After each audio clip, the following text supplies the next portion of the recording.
Okay, so this is the pi theorem.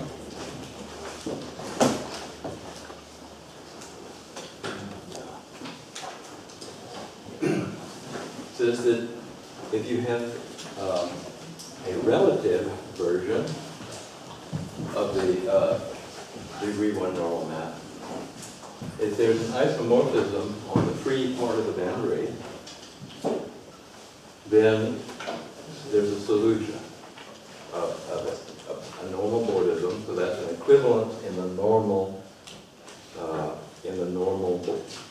map setting. There's an equivalent to a homotopy equivalence.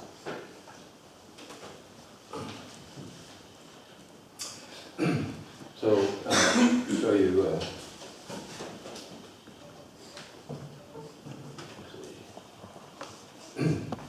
Here's an example of how you can use this.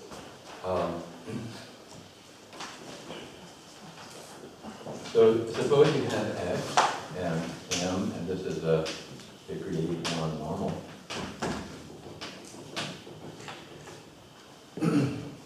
And suppose you have x is x1 union x2.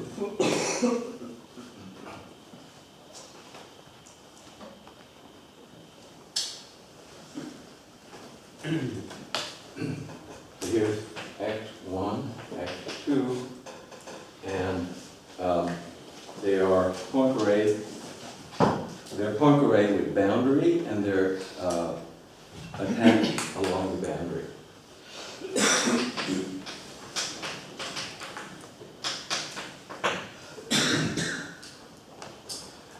Well, we can just make M transverse. And let's suppose there's pi1 of the intersection. And the pi1 x2 is an isomorphism. So then we can make M transverse to this.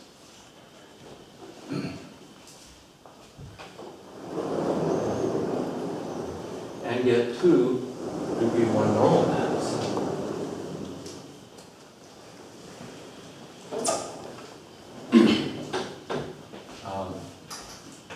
M1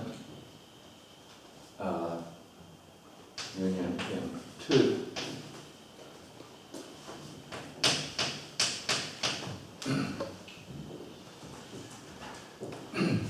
So we can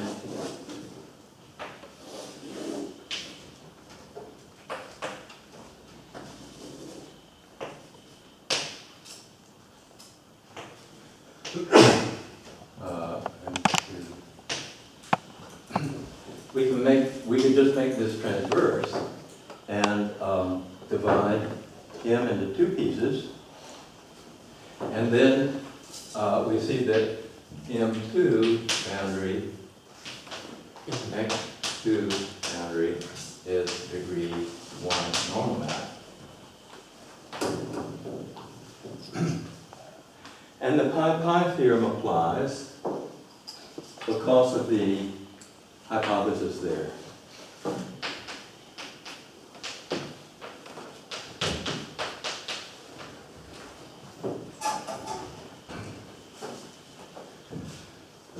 So that means we can find a solution of that part of it. So here's our picture. So we can find a normal Bordism of this thing to a homotopy equivalence.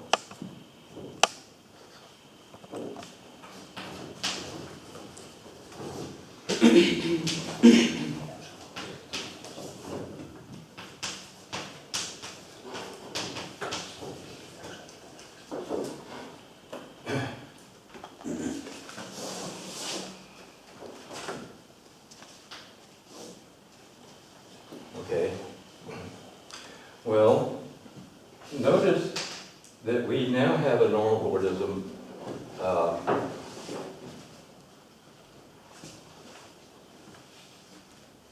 At the far end of this normal boardism, if we can just put a little color on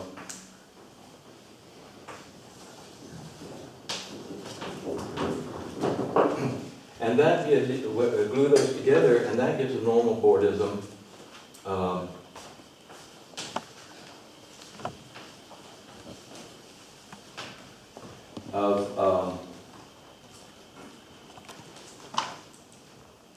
so now I want to draw this so that this is on the same level as this.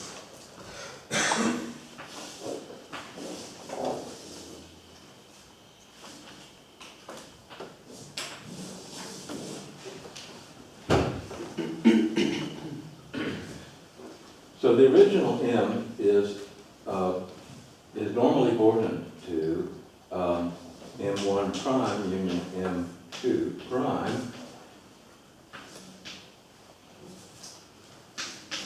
This is a homotopy equivalence, and this part is still degree 1 normal.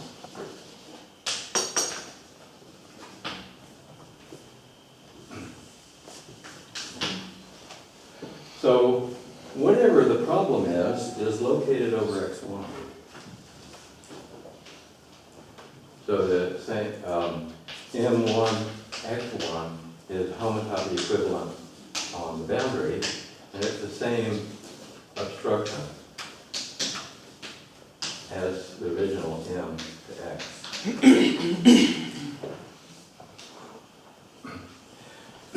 Okay, well, this means you can take a big surgery problem and squeeze the problem down into a very small area. So typically, X1 is a 2 skeleton.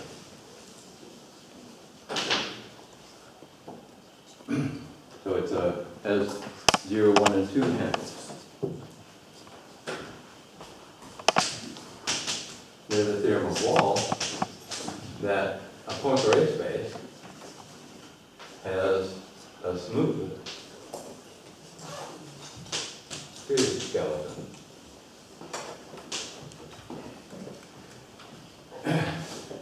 Well, I think maybe that's not exactly right, but it's pretty close. I mean, what does it mean? What? What does it mean? Well, it means that if you have a Poincare space X, then you can divide it into X1 and X2, where this is a smooth manifold with 0, 1, and 2 handles. And this is the rest. And somehow the singularities in a Poincare space don't start immediately. You can desingularize a neighborhood. Well, maybe it's easy to desingularize a neighborhood with 1 skeleton. Well, maybe not easy, but it's fairly straightforward. And then you need some trick and maybe a dimension restriction to get a 2 skeleton. So what this means is you get the same obstructions with smooth manifold images or ranges.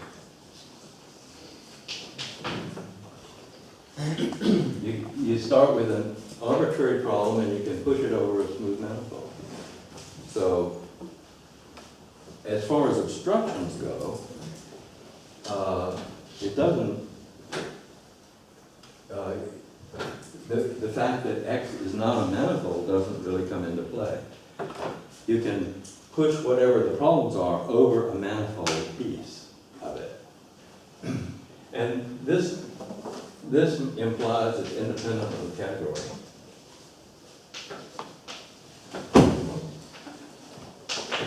That's why it doesn't depend on PL, smooth, or diff, or top, is because, and over X, C, you can make it be a smooth bundle.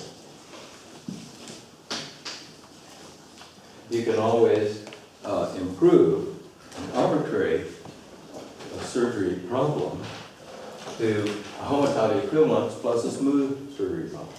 So that's why the surgery obstructions don't depend on whether you're doing smooth or PL. Because really, the surgery obstructions are located near a small skeleton, and the bundle over a small skeleton is bundles over small skeleton. This is not literally a two skeleton. It's just something that's big enough to get the same pi 1 in the complement. And it's determined sort of on pi 1 by the first Stiefel-Whitney class. All of the bundle theories are determined by the first Stiefel-Whitney class on pi 1. And so you can, that's why you can make the bundle smooth on a small complex. Skipping a lot of technical stuff.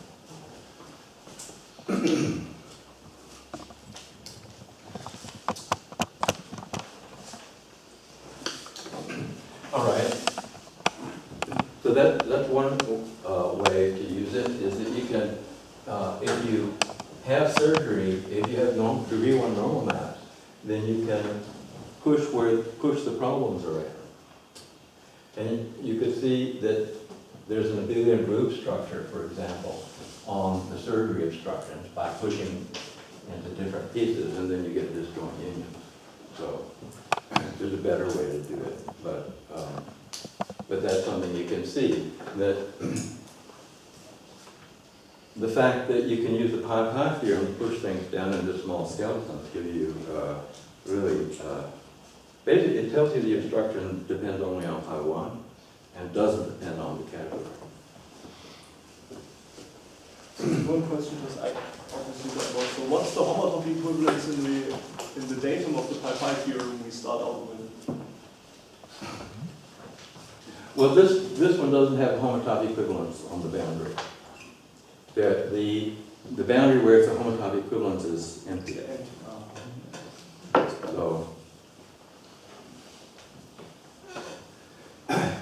So I could have a part of the boundary which is homotopy equivalent. And it doesn't make any difference. So, although it makes a better picture, you can think of this as it's homotopy equivalent on a little piece of the boundary. And then the idea here is you want to sweep across, make it homotopy equivalent over success to sort of move the boundary where it's a homotopy equivalent until it's much further in.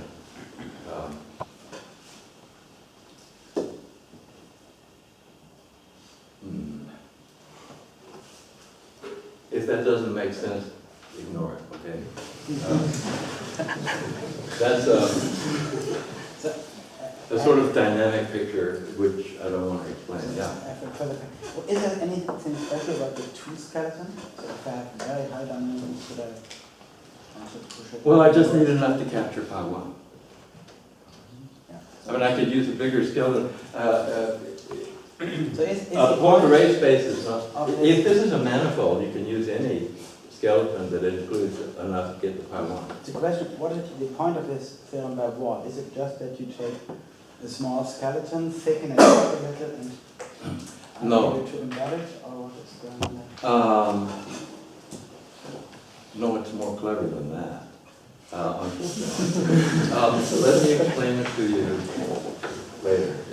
It's a beautiful thing, Okay. but it's not obvious somehow. Yes.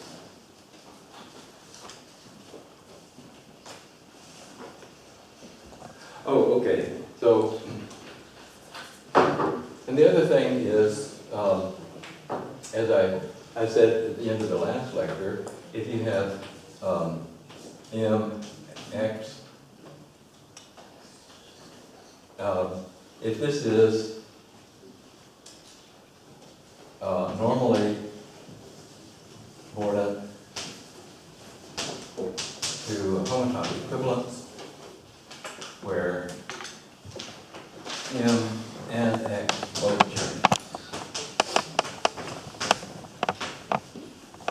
So in the normal map set, you want things to happen just over M. And here, we have Y, and this is boundary 1 of Y. Then you have boundary 2 Y.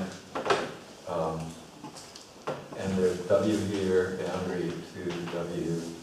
I've completely screwed up the notation. So if you have a Fordism like this, where you have the range changes in the relative domain, then if this is a pi 1 isomorphism, then you can solve.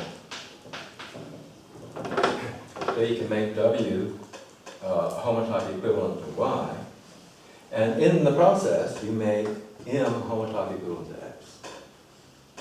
So make W homotype equivalent to Y, and then automatically that means that M becomes homotype equivalent to X. So Becomes, of course, means it's bored into something which is homotypical to X. sorry. M becomes a different M, which is then. Right. Right. M is boarded over X to the homotype equivalent. So if you let the range change, then you can push it. Use the pi theorem to go back to the original and solve it without changing the range. Okay, so now I want to use that to formulate a geometric version of the surgery. So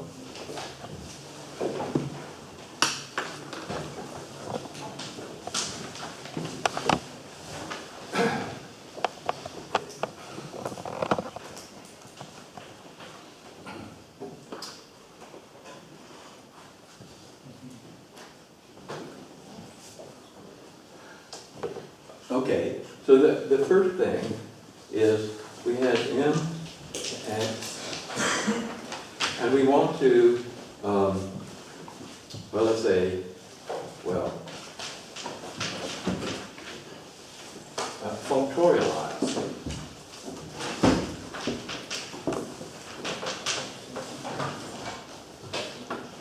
So we, now we think of this as a reference map. And we have now M to Y, degree 1 normal, and then a reference map.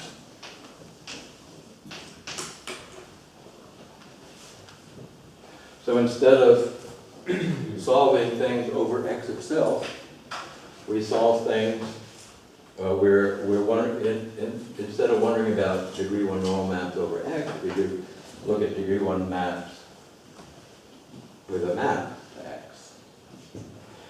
This makes it a functor, so if you have X prime, then you can compose. Composition makes it a functor. So that's why I call it functorialization. Is that if you add in a reference map like this, it disconnects the range of the surgery problem from the sort of reference space and makes it functorial, the reference space. The second thing you do is you allow boundary, which is a homotype equivalence. So M, boundary M, Y, boundary Y. Okay. Where boundary M, boundary Y is homotype equivalent.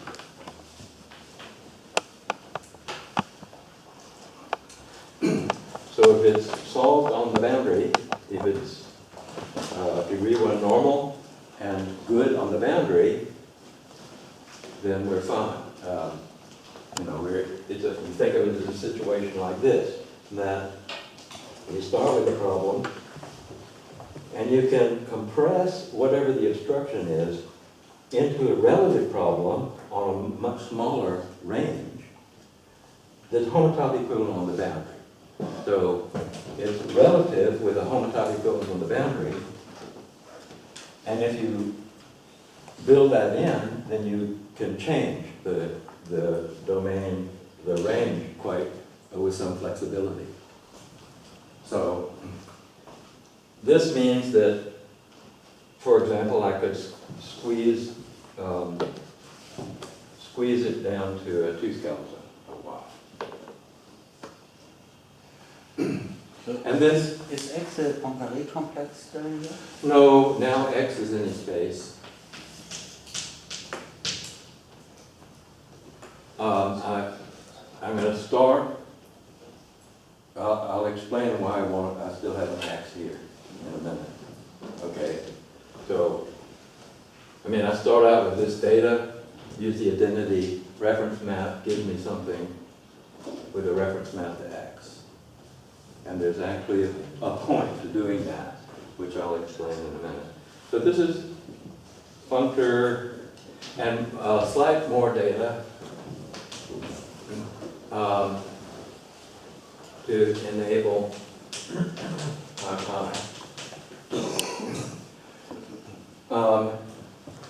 what we see is that we don't completely lose the normal bundle. What we retain is whether or not, well, the orientation character of the normal bundle. See, if we can squeeze down to a disk, then the normal, whatever the bundle is, would be trivial and we don't have to think about it. Well, we can't do that. We can squeeze down to a sort of thing that carries chi1. And there the bundle is determined by W1. So we have to remember that much. So X, W, H1, X to E on 2. And we require that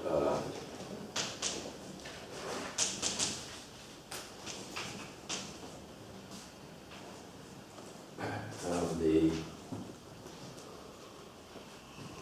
Whitney class of the, the bundle.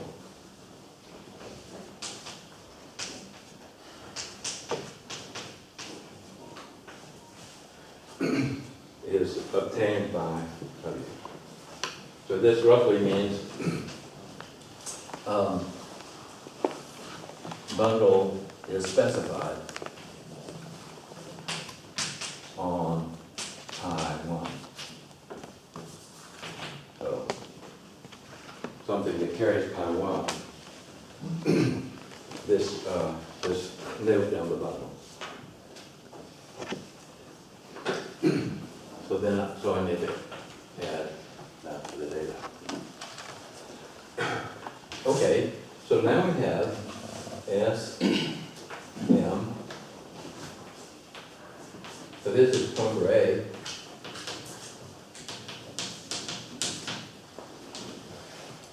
Did I? This is N. N, the dimension is no longer encoded in the reference space. We have to specify it separately. So this is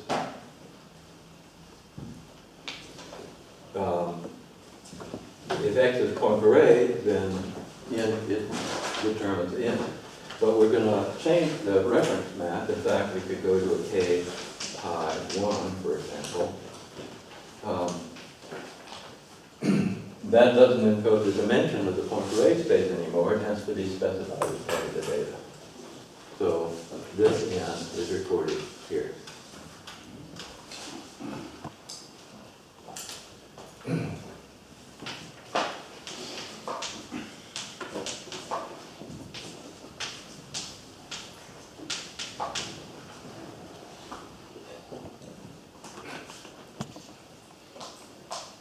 And then the theorem pi is that this is exact. that if something is 0 here, oh, by the way, well, I'll say that. If something is 0 here, then it's Borden where the range is allowed to change. And but the pi theorem says that then you can push that back to a Bordism over the original x to a homotop equivalence. What does being 0 mean? Yeah, okay. So a little easy structure.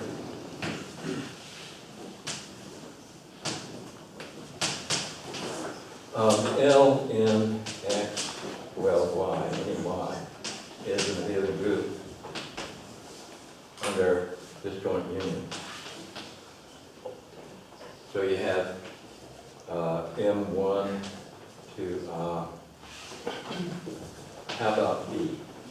M1 to X1 to B, M2, X2 to B, then you can just take the union, M1 union, M2, X1 union, X2 to B. And that's a commutative binary operation. It's associative, and you change the orientation.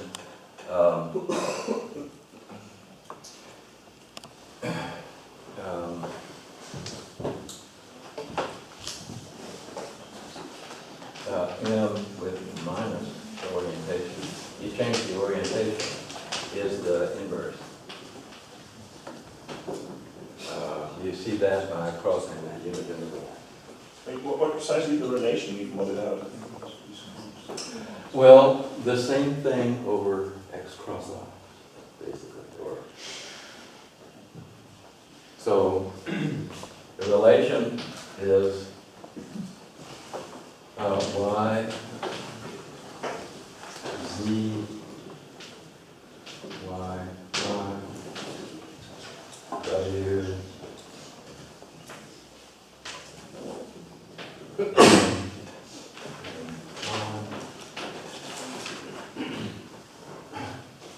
okay, so, and all of this stuff maps to the reference space.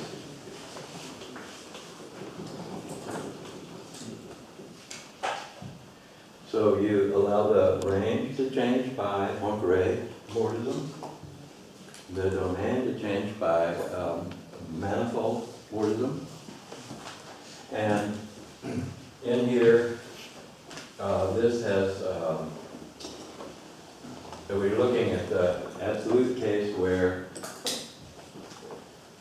there's no boundary in the original thing. So boundary M is homotop equivalent to boundary Y. And then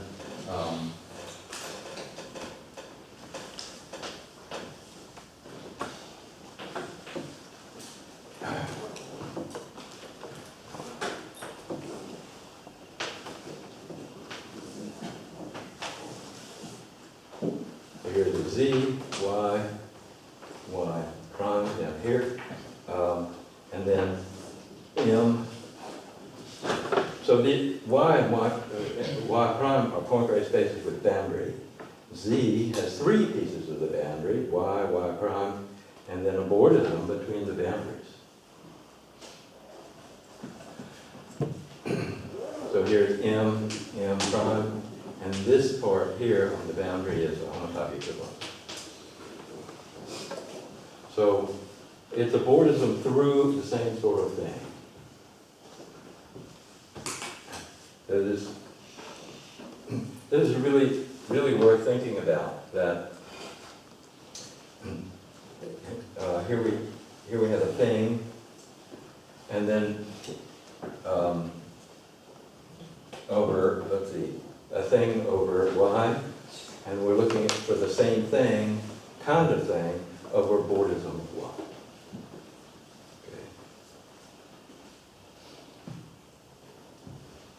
Okay. Maybe I'll just mention why it's important.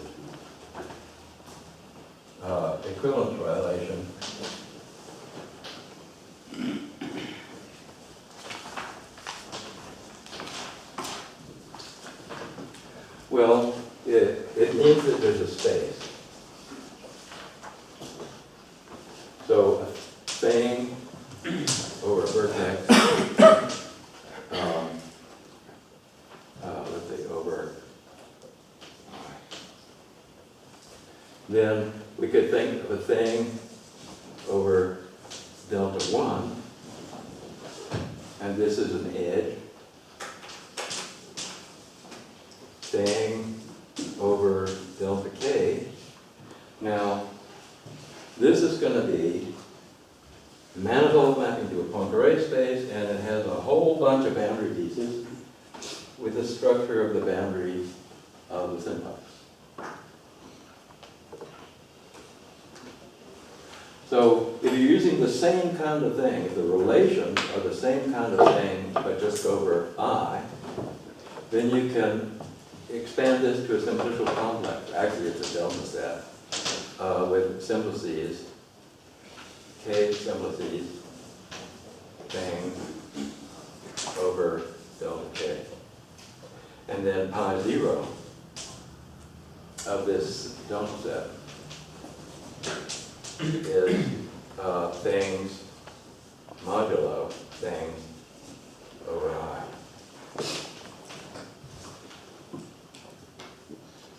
So the fact that we've defined structure sets as things modulo things over I, homotype equivalences, modulo homotype equivalences over I.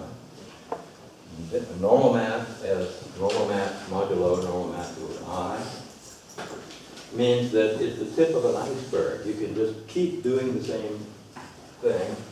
Whatever it is, you have one of those over delta k. So there's just, a huge number of little pieces of the boundary where you have a smaller thing.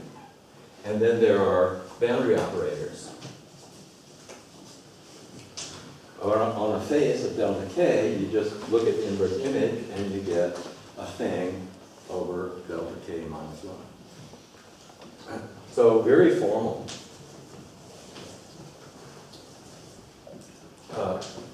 Spaces, well, technically delta sets, S, X,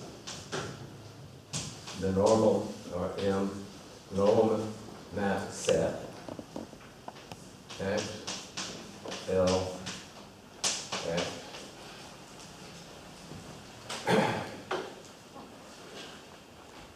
And here's some advantages.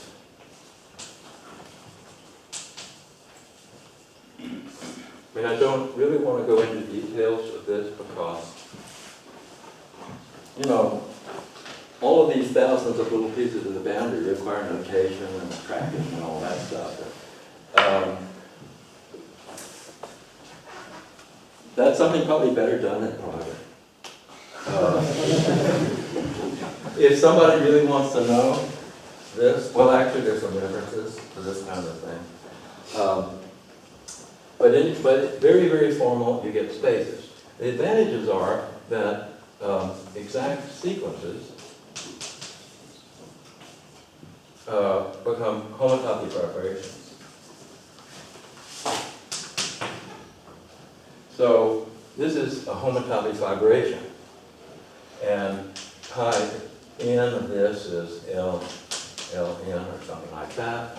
And then the long exact sequence of the fibration would have pi n plus 1 up here. So an exact sequence, the exact sequences come from the long exact sequence of a homotopy fibration. And that is really helpful if you're doing sort of large scale work, because an exact sequence has an extension problem. Well, this fibration incorporates that. So if you have a morphism of fibrations, it lines up the exact sequences. Whereas if you just have a map of groups, then it might be hard to see how the exact sequences line up. So,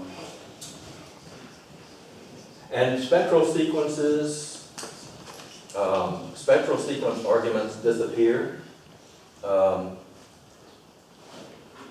Spectral sequence arguments tend to be the Sayre spectral sequence for fibration. So you can avoid a lot of spectral sequence arguments with a space formulation. And the other thing is this space SM is a classifying space.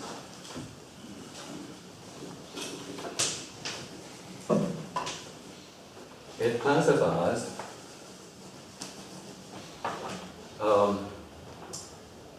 M block bundles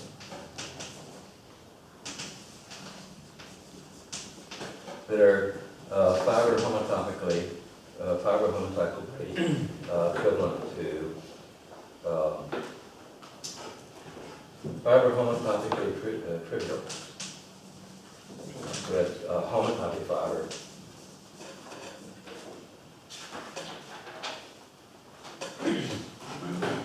So this is a sort of conceptual thing, you know, it's a lot to swallow. But it's a notation and a shift of perspective. There's not really a complicated mathematics in it. And it has a lot of payoffs in terms of direct access to certain classifying spaces. But just to get this straight, so you said the pi theorem implies that L is, so if I have two spaces x and x prime, I have a two equivalence between them. Right. Well, No, I use an isomorphism, so will we Oh, yeah. the L? should have said that. If we have x, if it's an isomorphism on I1, that means it induces an isomorphism L.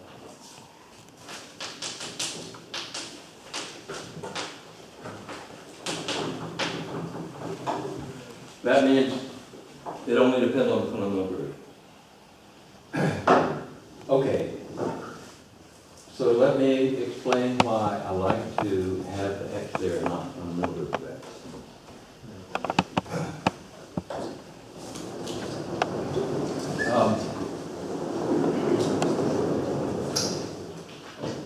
This is an opportunity to make a mistake. So if you have x, if you choose a base point,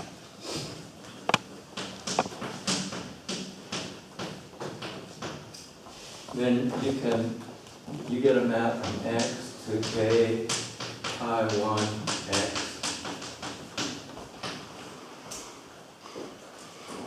And this induces isomorphism on L.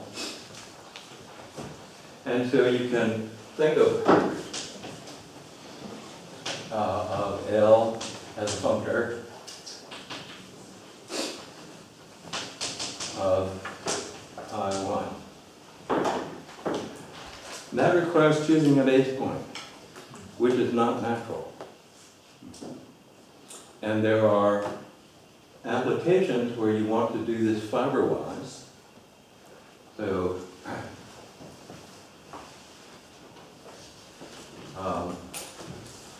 where you want to do this fiber-wise, you want to do, you want to construct a block bundle or something like that. So what you're going to do is think about doing surgery in each fiber. Well, you can't generally coherently choose a base point for all the fibers. And if you, so there's a base point error.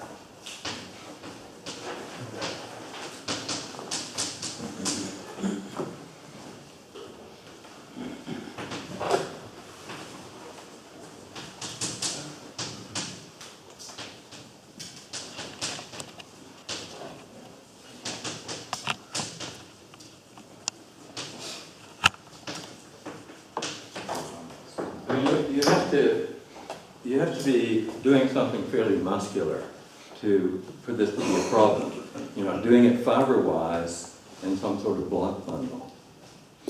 So you have a whole bunch of surgery problems, and they all have the same pi 1, so they have the same L. but they don't, you can't coherently choose a base point, so you don't get a projection of the total space to pi 1 of the fiber. If you insist on thinking of it as a functor of pi 1, that invites the error of killing or missing K invariance and vibrations. So there are some embarrassing errors to be made there.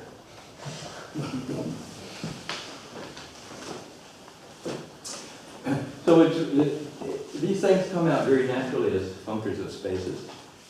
And there's a genuine advantage that gives you a very powerful naturality which you can exploit. It only depends on pi 1, but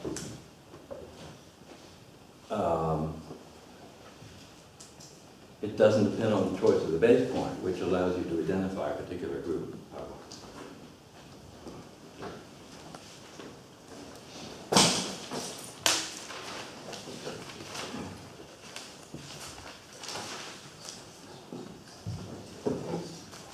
All right.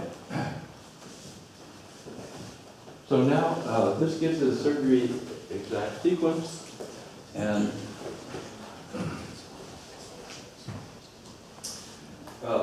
displays that the obstructions are abelian groups that only depend on the middle group and don't depend, are independent of the particular category. Before you rest the sequence, I do have one question. So in the classical formulation, when you have the algebras formulated by homological algebra with the group root, so where's the identification given? Is it does the homological algebra appear in the proof of the pi theorem? No, that seems to be geometric. So the difficulty now is identifying this sequence. I mean, this formulation of the sequence with the usual one. I mean, how do you see that the Well, this defines a group. yes. Okay. So if you can translate this to the homological algebra by chain complexes or something like that. But to do that requires choice of a base point. Yeah. Okay. So you choose a base point, you get homological algebra. You can do homological algebra without base points, but it's a nuisance. In fact, it's important. Very important applications where you do it without in controlled topology. You have to do it without a base point. So there are various further characterizations, and I'll discuss them as we go on. But the next thing I want to mention is a description of the normal map set. And then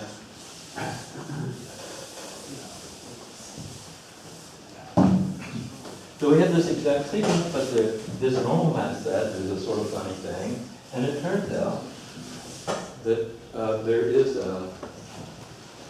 another description which is very attractive and compact, but basically it requires the choice of a base point. And there's some subtleties. So I want to describe that. I mean, probably if you look in the literature, what you see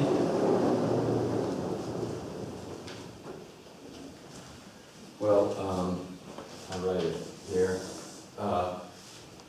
The surgery sequence you see in the literature has SMX to mass of X into G over M.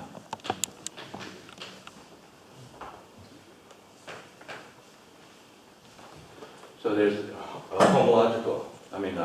homotopy description of this. Well, so this is supposed to be the normal map set. This requires a certain choice of a base point and some other stuff. And there's some subtleties there, which I want to describe to you.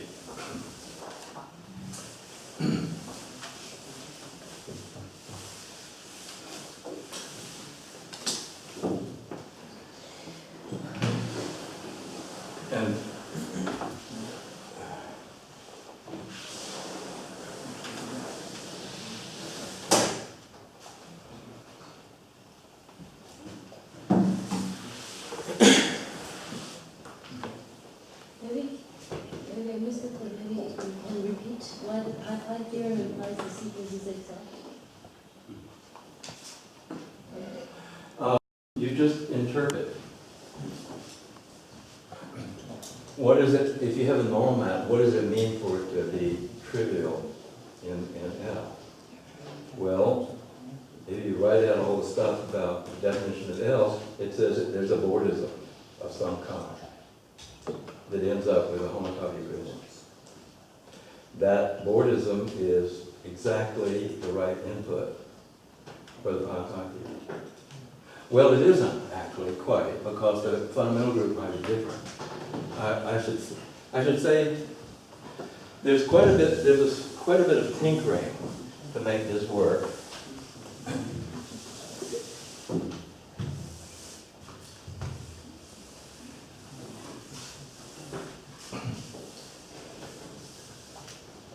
Interpreting what it means to be 0 in L is a Bordism. It's a Bordism with a map to X.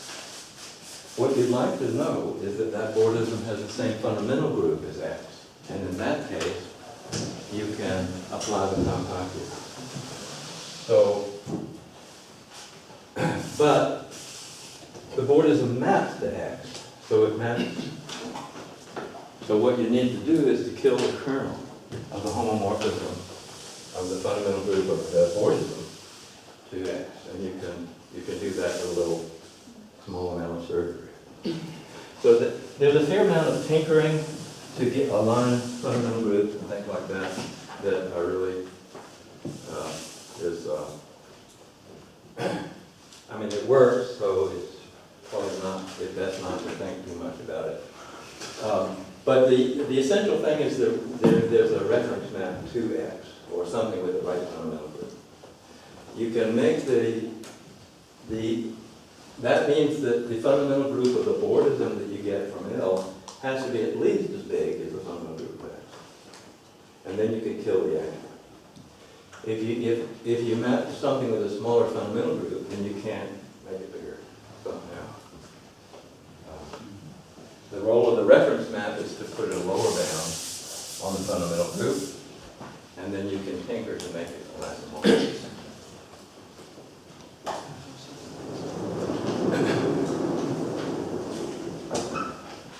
Anyway, the essential thing is just you interpret what it means to be 0 here. You sort of unwind the definition that tells you you have some kind of Bordism. After you fix the fundamental group, which you can do because it maps to X, then that is exactly what you need to apply to pi theorem. I mean, this is the sense in which the pi theorem drives this, is that what I want to put here is something that, if it's 0 here, I get the input with my pi theorem. Okay? And that's a sort of design criterion. Whatever goes here is something that will give me the data for the pi theorem that will allow me to apply that theorem to get a Bordism of the original normal map to a homotopy group. So you said that if it is this Bordism, it must be pi1 surjective, the reference map to X. Well, it maps to pi1. If it doesn't map onto, you can fix that too. By adding, okay.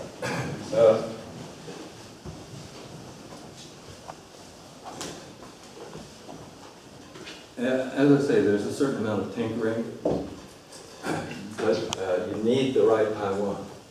As long as you have a map to something with the right pi1 and the right orientation twist, then you can get an isomorphism of pi. But there's a little, low-dimensional tinkering there that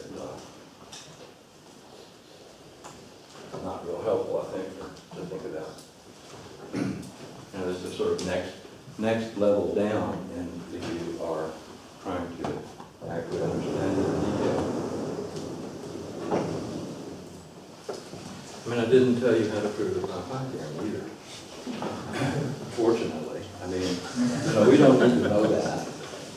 It's a beautiful black box. It really does encode everything that mostly. I mean, you know, there's a dimension bigger than or equal to 6. You can tinker a little bit to get an exact sequence, which is exact for all dimensions. But you have to change the definition of S.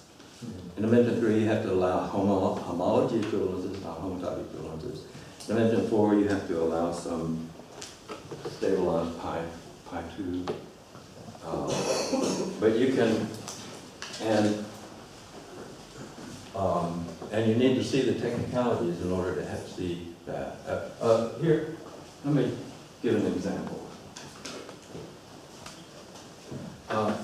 SM of a sphere.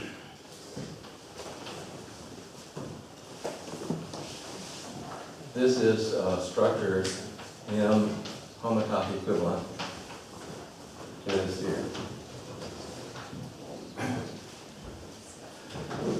Well, if M is top, then this is 0 or intractable.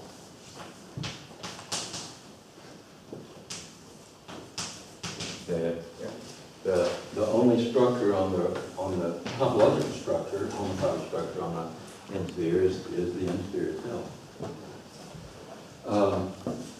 So S top, that's the Poincare vector.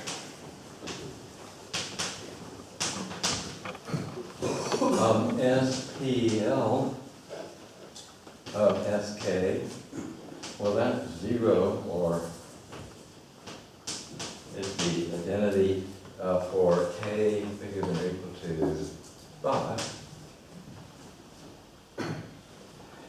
And, well, let's say k different than 4. So in dimension 3, uses the real Poincare conjecture, the three-dimensional Poincare conjecture.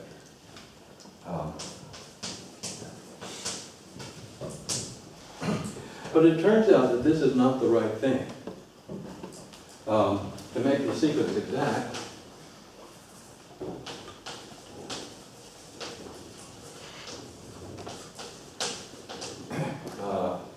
SPL of S3 has to be have 2. And it is S3, S3, and the other one is the Poincare 3 sphere. And that's not a homotopy equivalence, it's a homology equivalence. So, high-dimensional surgery predicts that there is an exotic triangulation of the 3 sphere. Well, it turns out that's not true. But the thing,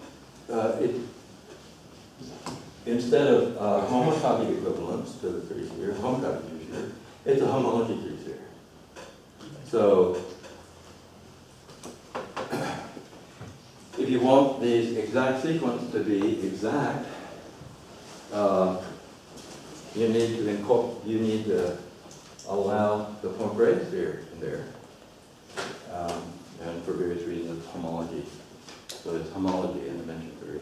So there's a lot very many homology 3 spheres. So What? there are very many homology 3 spheres on there. but not up to Bordism. Okay, so they're all important to either one. Well, then we need to know what SPL of S4 is. Okay, now we predicted that's 0, right?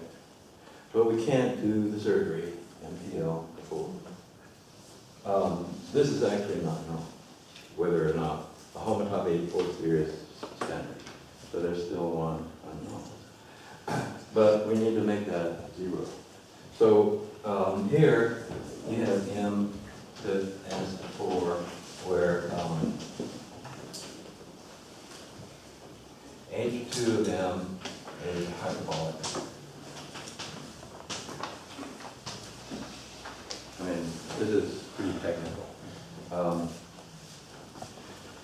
So it looks like S4 connected with some S2 and S2. And higher dimensions, you'd be able to surgery those away, kill them. In dimension 4, you can't. So to get an exact sequence that's exact in dimension 4, you have to allow things like this in a structure set. There's a real reason for doing that, because remember that you get classifying spaces this way. And you don't want your classifying space to quit at dimension 4, right? It has to have 4, it has to have pi 4. And it has to be right in order to get these vibrations. So, if what you're interested in is these classifying spaces and the vibrations, then you have to do some negotiation about what low-dimensional structure sets mean.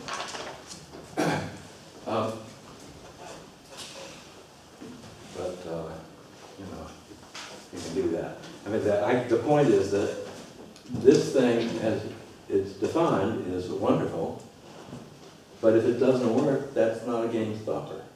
You might need to tinker. And again, this whole thing is driven by your goals for application and the technicalities in order to get the vibration sequences to work with this low-dimensional homotopy. You need to compromise about what the structure sets are. Well, the goal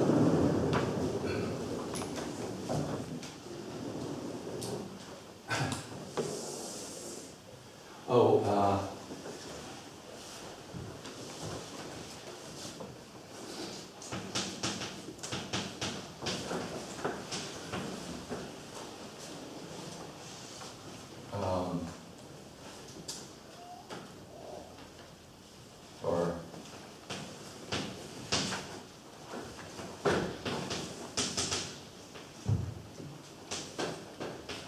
it has the differentiable structure set has a lot of the homotopy groups of spheres in it, so it's awful. And a big, I think, a pot of gold is to figure out a modification of the structure set to make this true. Figure out an exact sequence and a different structure set and a different sort of normal map set so that this is trivial. And that would give you a direct characterization of smooth manifolds analogous to the Renitzky single obstruction topological manifold. This is the sort of driver for the Renitzky single obstruction. I hope to be able to return to that. Out of time. Well, next time.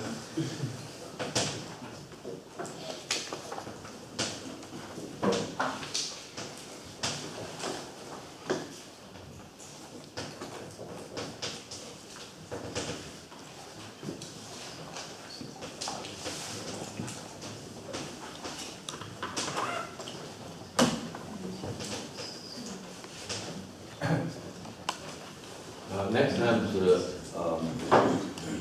homotopy formulation of a normal map set and the subtleties involved in that, which and the canonical mistakes that people make not understanding it quite right.